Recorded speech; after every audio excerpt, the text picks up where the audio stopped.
En voyant ces stalactites sur les vignes, vous comprendrez que la nuit a été très fraîche sur Chablis, jusqu'à moins 3,5 degrés par endroit. Mais rassurez-vous, contrairement aux apparences, ces vignes recouvertes de morceaux de glace ne sont pas gelées, mais bel et bien protégées. Et ceci grâce à la forte mobilisation des viticulteurs qui étaient sur le pont dès 23 h hier soir. Une nouvelle nuit blanche pour les viticulteurs de Maligny. Ce soir encore, les vignes risquent de geler. Un calvaire qui dure depuis près d'une semaine. Le village a quand même fortement dérouillé il y a 5 jours.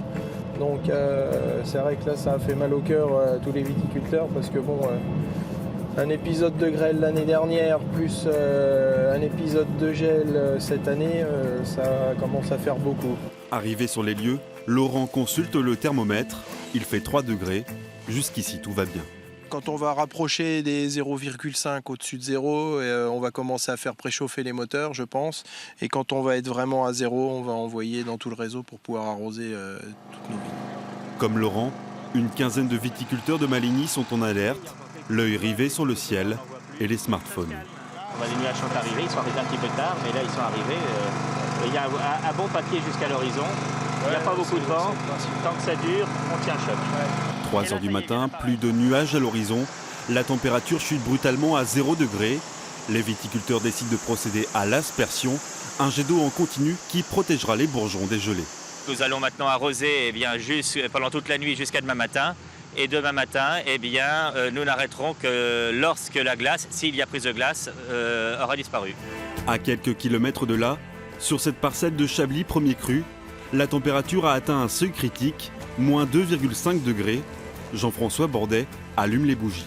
L'action des bougies, elle est de 2 effets. La première, c'est effectivement de réchauffer le sol et d'éviter que le froid stagne au sol.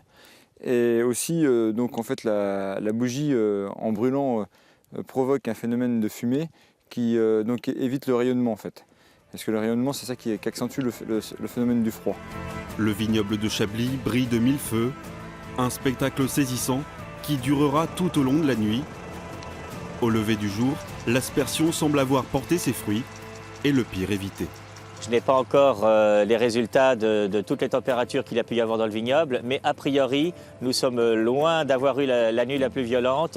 Là, c'est vrai qu'avec plusieurs nuits de gel consécutives, la vigilance était maximale. La nuit prochaine, les températures devraient être moins rudes, mais pour le vignoble chablisien, le bilan est lourd. En l'espace d'une semaine, un tiers du vignoble a été impacté par le gel.